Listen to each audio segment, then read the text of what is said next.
The Robert Scott Bell Show. Bonus time, it's extra innings of the Robert Scott Bell Show, special edition, Advanced Medicine Monday. I want to remind everybody listening, you can get more of this in person in Philadelphia. First opportunity, September 21st and 22nd, and that is advancedmedicineseminars.com. It's linked up through the show notes at robertscottbell.com. Welcome, one and all. Welcome back, Dr. Buttar. Welcome back, Liam Scheff. So, Liam, just continue with that same thought process, because this is very intriguing. And my whole point was that if an individual has cleaned up his life, even if because this doesn't even exist, it's going to be very easy for a person to test negative. And I know that's not the important thing, because if it doesn't exist, there's nothing positive and negative to really look at. But still, it explains why this man, who before in my world, in the world of almost all physicians, it's impossible to seroconvert back to HIV negative if you've been positive any time. But in actuality, based upon what you said, it's very, very easy to see that possibility now, because it never existed in the first place. Well, the problem with it is it's a non-specific test. And if you've been pregnant, you're producing anti-self, essentially, proteins that will click the test over. And it doesn't mean you're sick. If you've ever had a drink, ever been injected, the test in the medical literature comes up positive in mice. And then they say, we're very surprised because these mice aren't HIV positive. Well, no, duh. And it comes up positive in dogs, and then cow protein. Were these gay mice and gay dogs? Or No. They're lab. It was, no, and again, it's not about gay, because it's a... Liam, it was a joke. It was supposed to be a joke. Oh, sorry. But what happened? Yes, they were gay mice and gay dogs. Yeah. They were actually. It was Tom Hanks and that guy in that show, Bosom Buddies, and they. Yeah. But the problem about worrying about seroconverting, you're not really, because your friend, like I said, if I took my blood and I diluted it to the point at which they want it to be diluted, and I probably would be negative, or not. I would be not actually negative. It's not a plus and a minus. That this because you work in this stuff. It's actually a graded scale, and we're all a little bit reactive. And once you're above a certain point of reactivity with the same proteins, you're considered positive. But if you're just a little bit below it with the same proteins, you're negative. But it's the same thing. So what really makes it positive and negative is an interpretation. So you can't. There's nobody in the world who's viral load negative. You can't, unless you're not producing cells anymore and there's nothing to measure. Everybody tests reactive on tests for this non-thing, because the test. So I could test your friend today with a certain number of tests, and I could still get him to be reactive. And then I could test him with another variety of tests and get him to be less reactive. And when he went back in, I don't know. It was his lucky day. His heart and soul were working in the right place. And maybe what happened was he said, I'm a heterosexual and da-da-da-da-da-da. And they said, oh, well, you're not at risk. Because that happens too. And I have an acquaintance who knew this information. He went into 2 places in New York. He went into one and said, which was the truth. I'm a heterosexual male in my 20s, and no, I don't do any drugs. Then he went into another clinic in another part of town and said, I'm a gay male in my 20s, I have a lot of boyfriends, and I do drugs. He had one negative result and one positive result. So, I think nobody should to ever take these tests. I don't think people should try to become negative. I think they should try to become healthy. I think what we need to do is essentially form a community of people that says this is an outdated test. We no longer have any has clearly no medical value, because the medical literature says, and it's been saying for 30 years, there is no standard for determining the absence or presence of HIV. That's what it says. Here's the thing. I grew up doing my internship and residency in Texas. I spent a lot of time at Baylor doing my year at Brooke Army Medical Center at Fort Sam Houston, which is where the Institute of Surgical Research was. That's why I was doing my first year postgraduate training in general surgery. After internship, I'd been to Korea, hardship tour, came back and was doing my general surgery residency there. Spent a lot of time at Baylor. About half the year was spent at Baylor. And Ben Taub Hospital in Houston is a big gun and knife club, or knife and gun club as we refer to it. And 35% of the people that are coming into the trauma area, by definition, were HIV positive, meaning penetrating trauma, gunshot wounds, knife wounds, that type of stuff. More than 1 out of 3 was HIV positive. And then when you're operating on these people, and you've been operating for 36 hours straight, and then you're on call every other night or every third night, and you're operating and sleeping and operating and operating, sleeping and operating, sleeping. Things get a little blurry, people get clumsy, and there are all sorts of needle sticks. I think I was stuck maybe 15 or 16 times intraoperatively with the needle, because as I was getting handed the scalp, the hemostats with the suture or the suture drivers, or I was handing to somebody else or whatever during the operation. And again, these aren't controlled environments. This is, a trauma environment, so it's messy, et cetera, et cetera. We would get stuck, and we actually had HIV tests done every 60 days, the surgery residents did, in order to make sure that we hadn't become HIV positive. And with the number of times I've been stuck with needles that were contaminated, I always thought to myself, why didn't I get HIV? Because it's probably been, I think they say it's a 2-year window after your last exposure. And these are needles actually going in, drawing blood, everything, getting this happening. And my last needle stick with an HIV positive patient was probably in 1995, 1994. So 1996, 1997 was that time frame that, I was looking for to make sure that I still was negative. Because in my mind, again, I'm a physician. I'm believing the same things. Sure, whatever incubation could be hanging out, it's going to show up later. As they said, it kept prolonging. But this reminds me, Dr. Buttar, of something maybe you're not aware of as well in the whole history, and it's written about in the chapter and official stories on this Nancy Padian, or Padian. How do you say it, Liam? I say Padian. She says, I think Padian, yeah. Yeah. There's a series of studies that she did about this so-called seroconversion of discordant couples, one being supposedly positive, one being negative, and they followed X number of years of all of these couples to find out, hey, how many times can we determine that in a heterosexual relationship, is there some sort of transference, similar to like this so-called the pinpricks, the needle sticks? They're not related necessarily to sexual exchanges, but in this case it was, and the shocking result of this, Liam, I'll let you say it. Right, so 175 couples doing it vaginally, I assume orally and anally, admitted, up to 40%.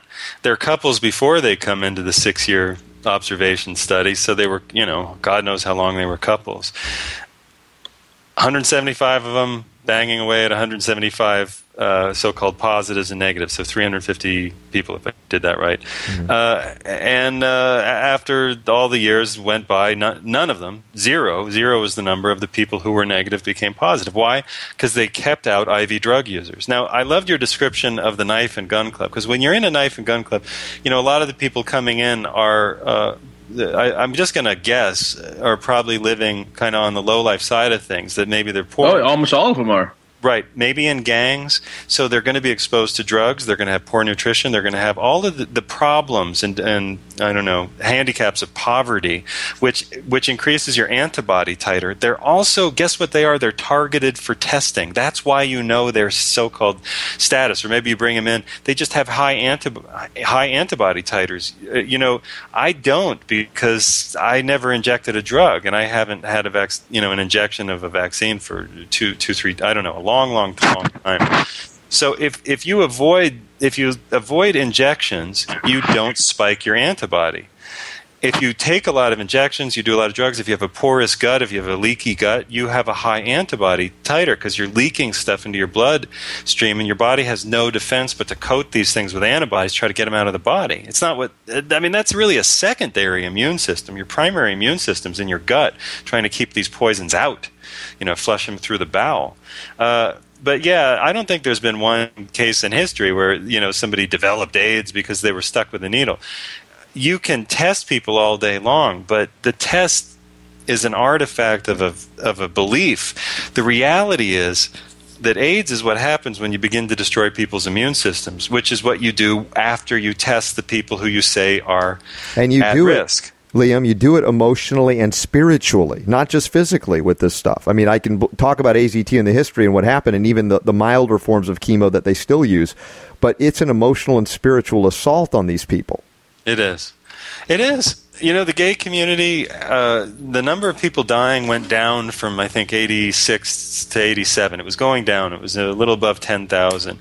They introduce GlaxoSmithKline introduces a chemotherapy drug. It's a bone marrow suppressing drug. It's a liver bomb. It destroys the liver, destroys the bone marrow where you produce blood.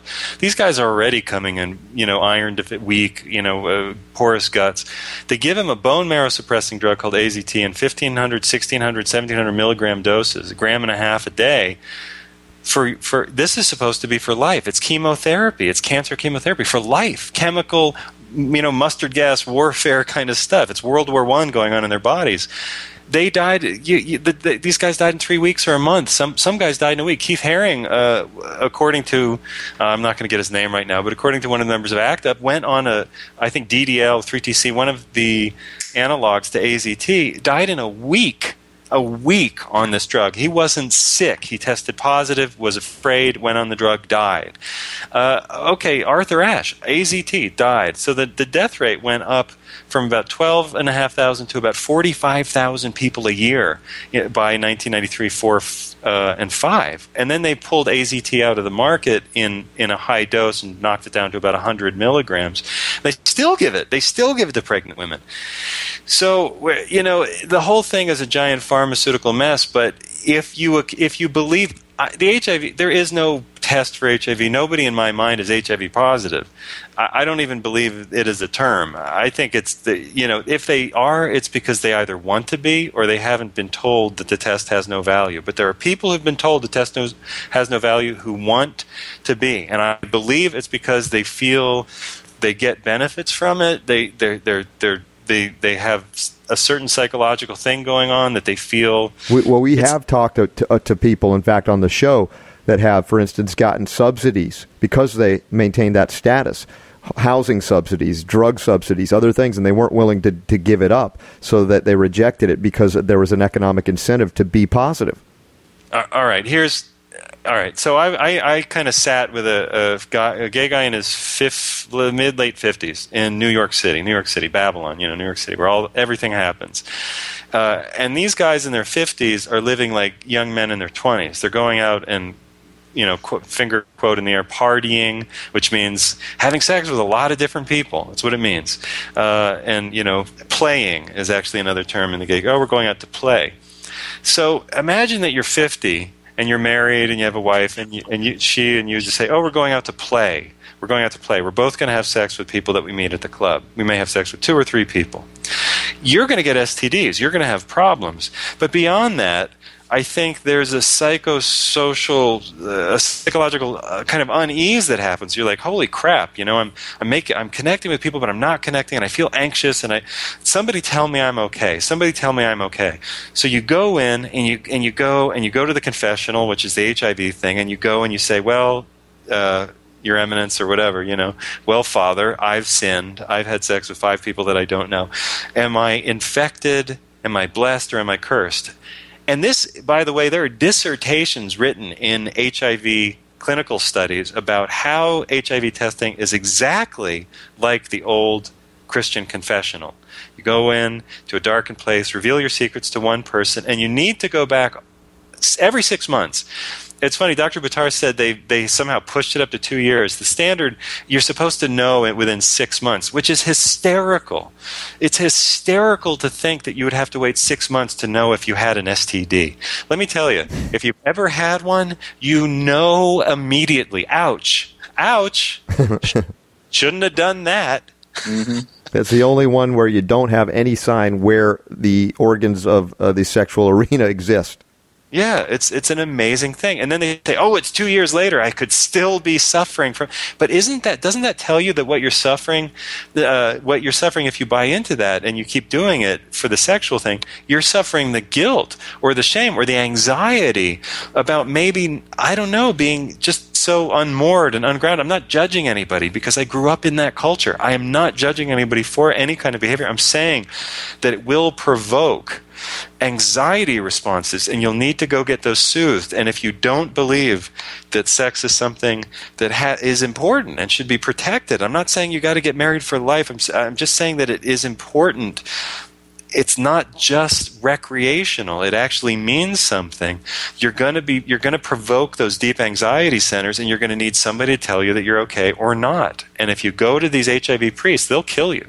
Well, it's just amazing when you think about it, because you just said that about the sexually transmitted disease. If you've had it, you know you've had it, and to wait 2 years. But that's exactly the fear-mongering that is so typical in our society, from everything economic, health, wellness, food. I mean, every aspect. It's that creation of that fear that keeps everybody in check. And this was just another example of that. It's a fear. Yeah, I was just teasing you about that. I appreciate your long silence. I was feeling for the audience a little bit. No, it was fantastic. And this is, I've called it the death stick of the Western culture. Those times where you could be in the so-called primitive cultures where they have the one medicine man or whatever, the voodoo man, whatever you want to call it. They point the death stick, and in 3 days the people are dead. And it is that kind of scenario that has happened early on within the so-called HIV death cult that we call it now. It isn't based on sound science, but it's based on black magic. Yeah, Michael Elner pointed that out. He said it was like the Aboriginal bone pointing. The Greeks used to break a pot, and the pieces would be called ostrakai, and anybody that you'd ostracize them. Literally, they'd get the wrong piece of the pot. That they would find a way to fix it. That the guy that you didn't want in the city anymore would get the piece that was like the smallest piece or the largest, whichever it was. So this is an ancient practice: finger pointing, ostracizing, scapegoating. You're the witch hunting. It was done in the 1500s, 1400s. The Malleus Maleficarum was called the witch's hammer, and it was written by a monk. It's attributed to 2 monks, and it said, "We're being beset by witches, and you don't know who they are, and you only know if you put them all to the test. Anybody you suspect, you put to the test." Well, what was happening at that time was that the church in Rome was so heavily taxing the satellite nations of Europe, which weren't nations of Europe then, they were satellites of the Roman church, that people in those areas were becoming like, I want to say Erasmus, I might be getting that wrong, but like Wycliffe and Martin Luther were standing up and hosting open rebellions against the Pope in Rome. Martin Luther called the Pope in Rome that pretender, he called him that Antichrist in Rome, which is just an amazing thing to say about the most powerful man in the world and not be killed. But Martin Luther ended up with support of his town or his city people and the local duke and such. Because they didn't want to have their money taken anymore and siphoned off to Rome, so they supported him. But the monks said, "Oh, there are witches among you." Now, the reason you do that is to get a population to turn inward on itself. Oh, there are witches among you. You don't turn against the Pope. Don't turn against the taxation. Don't turn against bad governance. You have to turn against yourselves. And that's what happened in 1983. It wasn't the drugs that you're taking, the drugs that we've let you take, the drugs we've given you, the lifestyle that we've encouraged you to have that has no moral compass, no moral boundaries, no social good coming out of it, really, no emotional good coming out of it. Don't worry about any of that. Don't worry about pesticides. Don't worry about industry. There's a witch among you, and you can't see it. And you won't see it for 2 years. Keep coming back and asking us if you have the witch. Keep coming back. Stunning. And we've talked in terms of modern medicine, Dr. Buttar, many times we brought this up, being more like a religion or a cult. And it's playing itself out like that. The thing is, it's ancient history, but it's also modern science. And that's what it's the same pattern that's repeating. It's just amazing that it's on such a great scale and so widespread, because this phenomena isn't just affecting the American population, as most of these phenomena that we've discussed, and of course having some outreach to nations beyond us. But this HIV aspect, I mean, this is global.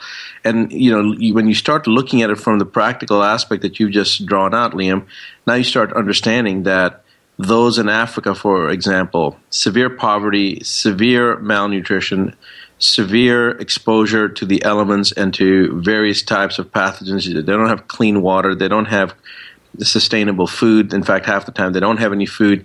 And so they are going to be the perfect vector to suffer from this type of creation. And it's global. It actually has an impact to every aspect, every individual on the planet. Yeah, it's wild. That was 1985. The CDC sent over Joseph McCormick who wrote about it in his book, Level 4 Virus Hunters of the CDC. And they had a meeting in Bangui, which is the capital of the Central African Republic, which is the old Congo. And the old Congo is where King Leopold of Belgium enslaved people, cut their hands off, just had his emissaries, his sergeants, just brutally murder Africans for not working hard enough as slaves. So this area of the world had seen the brutality of the human species on itself. So they go there and they say, well, we need to start counting cases of this new AIDS thing. Like, really? In the Congo and in Idi Amin's Uganda, Idi Amin, who, under him, tens and tens, maybe 100 of thousands of his citizens were butchered and murdered. And then in South Africa, where the Dutch government had murdered untold thousands and essentially enslaved into Bantustan, tin shack towns with no clean water, with pits, latrine pits, emptying into the river. This is where we want to start counting this so-called same disease that affected very, very isolated, ghettoized men in the gay community in America, in Paris. Really? And they said that the only thing we need to do to count cases was look for 3 major signs, and you just name them. Weight loss, diarrhea, and fever or itching and coughing. So talk about tuberculosis, malaria, dysentery, sepsis. And when you deregulate the immune system, you don't feed a body, it's got no glutathione, no selenium, all of the, I'd say, constrained elements of the ancient genome pop out. So people end up just covered in herpes sores. And there are doctors and nurses over there, there's citizens over there who've reversed this. They give people olive oil, garlic, lemon juice, and beet solutions with sea salt. And, remarkably, this, which is high in glutathione, essential fatty acids, they add some essential fatty acids to it, and all the beta-carotene, other things you need from these whole integral organic essential superfoods, managed to reverse all of the manifested illness in people. But the governments over there really, they don't want to hear it. They don't want to hear it. Because they don't get money for helping people get better. They get money from the AIDS cabal that goes in and says, show us how many cases you have. Now, I got one last thing on this. Terry Michael, who I think we'll have on the show this week, just went to the AIDS International AIDS Conference back in America for the first time in, 20 years, and asked Françoise Barré-Sinoussi, who's the co-recipient of the Nobel Prize with Luc Montagnier for so-called discovery of what they called LAV, which is a lymph node swelling, associated virus, which was later recombined in a title with HIV. This was all very political stuff. Anyway, Luc Montagnier has said on the record, we can be exposed. Here, I'll do my Luc Montagnier. Yes. You can be exposed to HIV many times without being chronically infected. He said, if you have a good immune system, you can your body can get rid of the virus. So he said on camera, if you have a good immune system, your body can get rid of whatever we think you have. And Terry Michael stood up and says, hey, what do you, he said, it was really eloquent. We'll play it like on Wednesday, whenever he's on the show Thursday.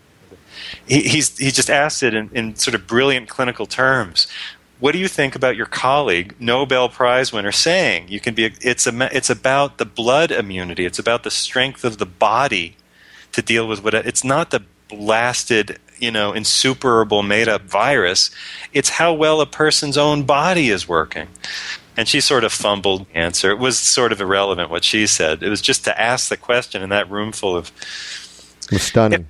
If I say scoundrels, yeah. Mm-hmm. Definitely. Well, again, this transforms the whole terrain, and we hope, and through advanced medicine, Dr. Buttar, it's not only addressing the so-called real ailments, the chronic toxicological and degenerative inflammatory diseases that we talk about, but it's also helping people to, I guess, detach or decouple or maybe be deprogrammed from the cult of not science, but as Liam Scheff calls it, scientism. Well, it's music to my ears because, as you know, Robert, you've read the book numerous times, and you know that my whole premise of everything that I do, it's all based on toxicity. And to me, I have made that statement already. I've proven it. We've documented it. We've had patients from every gamut and the untreatable conditions such as autism, cancer. I've said that if you can effectively detoxify the body and reduce, and that's the key operative word, effectively. Detoxify the body. In other words, reduce the toxic load and improve the nutritional basis of an individual to the way that it's supposed to be, that chronic disease by definition cannot exist. I don't care whether stage 4 cancer, whatever it is, we've reversed it. So now HIV, you've actually gone on and said the same thing. So there is no non-curable condition on this planet. And I've long believed that the Creator would not have ever put a quote, pathology on the planet without its cure already being here. I think we can heal from many, many, many things. I give it up to the powers that be to, take us away when we're supposed to be taken away. It's not up to us to know.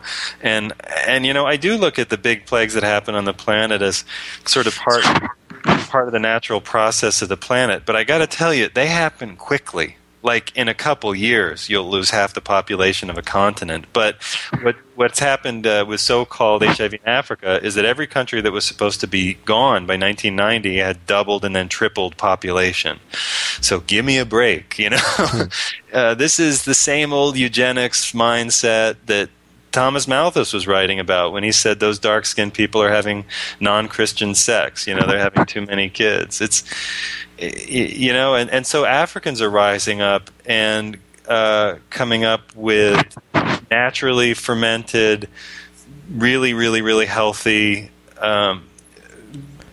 biologically active drinks that have superfoods and all this kind of stuff. And I'm going to butcher the name, Umlingo Wamangolosi.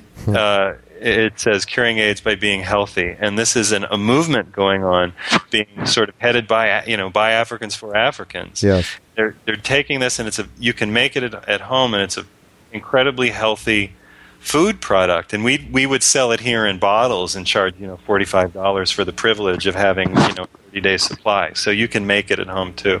Anyway, maybe we'll link to that for the show. Absolutely. Back in the early '90s, I was able to go to Nigeria and Ghana, and I met with the health professionals there as a homeopath, as holistic guy. And I told them, go back into the bush and save the medicine of your ancestors. We have screwed it up in the West. Do not be like us. Do not do what we have done. Save your medicine. And they were shocked, stunned by the message that I came, because they were used to the white man coming there to tell them all the knowledge and how great what we have done is. And I said, no, we've screwed it up. Go back into the bush and save your medicine. It sounds like they're getting the message. Yeah, a lot of them are. And the mainstream has so little to say that's reasonable about AIDS. If you say we treated somebody, they've reversed their immune deficiency, and you don't even worry about the make-believe HIV test, because don't worry about it. But we reversed, this person's healthy, they've had a kid, they're doing great. The mainstream has one word for people who do this. Robert, shall I give it to you? Yes, please. No, you go ahead, you say it. Oh, no. This is for you, Liam. You're a special guest here in Extra Innings. What do they call people who don't believe them? Deniers. Deniers of science. They call them AIDS denialists, and they liken them to Holocaust denialists. So their argument is only this resilient. If you don't believe us, if you manage to get healthy, which we say we're interested in, but if you don't believe us that you're forever infected with some garbage because somebody bit a monkey or had sex with a monkey somewhere in... Now they've backdated it, by the way, to the gold rush, 1880s. No, I'm serious. Like HIV was now invented in the 1880s when somebody bit a monkey or cut a monkey or something like that. The Dave Chappelle. I got to take a line from Dave Chappelle. Dave Chappelle, very funny comedian. You guys know Dave Chappelle? I've heard the name. Yeah. All right. The Chappelle Show, very, very funny, really wild, and he's doing his act, and he's saying, AIDS, isn't that a B? These scientists, though, they don't even know what it is. They say that it came when a guy had sex with a monkey, and he goes like this: guy had sex with a monkey and then had sex with his wife, and he says, wait a second, once you go to have sex with a monkey, you've more or less taken yourself outside of the human sex game. Like, honey, I got to go have sex with that monkey again. All right, baby, just be back before. No, like, you're out. Yeah, That's you're not coming back. You're not coming back. So it's just you and the monkey from then on. And he does a really funny bit on it. But if you just apply even sort of street corner logic to it, the whole thing falls apart, like he just did. Like, give me a break with the sex with the monkeys. So now they backdated it to when somebody was carving a monkey up and accidentally cut themselves. Well, Dr. Buttar says that this happens all the time in the operating room. People stick themselves all the time. I've got to tell you, the body's a lot smarter than our heads are. And the body isn't worried about, we can recover from a lot of stuff. What we can't recover from, though, is carpet bombing our intestines with chemotherapy for years and years. Yeah, well said. Well said. All right. Man, what an amazing extra innings, Dr. Buttar, man. Thanks for hanging in with us. This has been a fascinating discussion, and I'm sure all of those that listen and love to listen to the Advanced Medicine Monday segments of the Robert Scott Bell Show, getting this through Medical Rewind, probably are blown away right now having heard the show plus the extra innings, because you've been opened up to a whole other realm of understanding what Dr. Buttar's been saying for years and writing about, that it's all toxicology. And we were duped on this, we were duped on that, until one day we wake up and go, the whole thing was a dupe.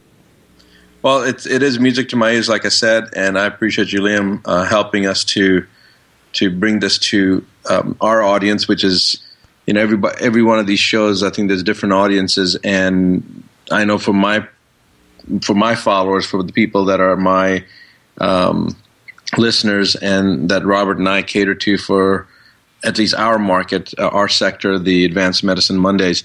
For them, this will be definitely eye-opening, and it'll help them to understand. And it's actually been eye-opening for me too, but it'll help them to understand the basis of what I'm talking about, because I'm talking about from my frame of reference. I have never talked about HIV because I really haven't had that many HIV patients. I've only treated maybe 2 or 3. All of them seemed like they got better. We didn't bother doing titers before and after or anything like that.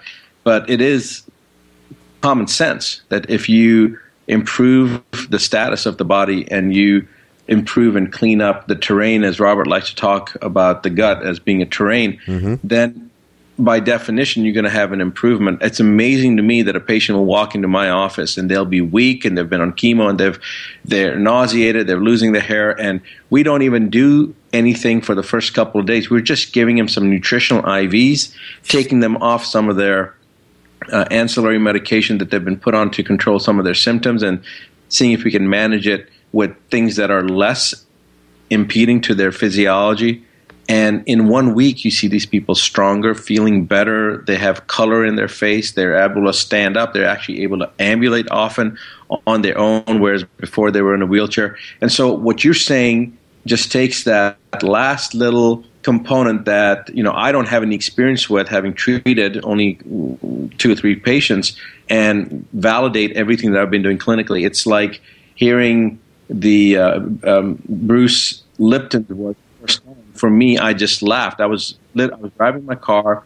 One of our mutual friends, Robert Alden Butcher, had actually his set to listen to, and I'm driving and I'm listening to these CDs, and I started laughing because what I had observed clinically is what Bruce Lipton is talking about in his in his program, The Biology of Belief. And what was the most amazing thing to me is that everything he was saying, it's not that it was making sense to me, but I was realizing that I have clinically proven what he is theorizing, or what he has clinically established and proven it. And that's why I was laughing, and it was so funny to me, because here I've been doing something and had no idea what I was doing. He was now putting the story or putting the words to what I'd already filmed. Yeah. And doing this, Lim, because this was the next step to that. Yeah, and brilliantly in an academic type setting and way, which was also amazing, because he utilized the science against those who tried to deny that kind of reality and epigenetics, etc. So yeah, we've entered into a new realm, a new frontier, and it fits all too well with the concept of advanced medicine, what you've been doing for years. I want to remind everybody, if you're just now listening, we're wrapping up the extra innings version of the Robert Scott Bell Show, Advanced Medicine Monday. We do this every Monday with Dr. Rashid Buttar. We invited Liam in. It's been fantastic as well. And Liam's book is available, Official Stories. You can check it out through liamscheff.com or CreateSpace. We have those linked up as well. Those of you who plan to come to the Advanced Medicine Seminar in Philadelphia, we hope to have a number of copies there for you to get on site, so we'll working on that as well. And Dr. Buttar, anything else to wrap it up, because this has been like a super bonus? No, I'm just glad we were able to do it, and I appreciate you, Robert, suggesting it, because I think it's great and it's going to be well received by everybody. And Liam, man, thanks for staying around with us. This was an awesome segment. I'm grateful. This is Dr. Buttar's scheduled time. I'm a fan. Now I'm a super fan. He's incredibly generous, and it's just good to hear. Look, that medicine needs a future, right? That not everybody's going to go off the rails and sort of just start composting, doing all their own stuff. We need doctors who get this. We do need doctors. I'm not anti-doctor, and it's. I am anti-doctor, and I have own compost piles.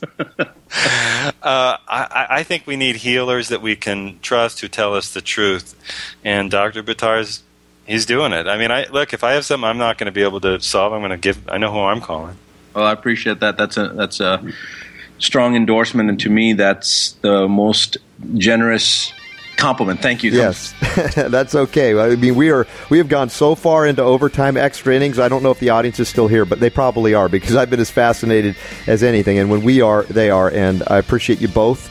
You really do strengthen the concept and the core belief system here on this show that we do. And every day I say this, and it even gets stronger every week when we get together for Advanced Medicine. And that is simply that the power to heal is yours.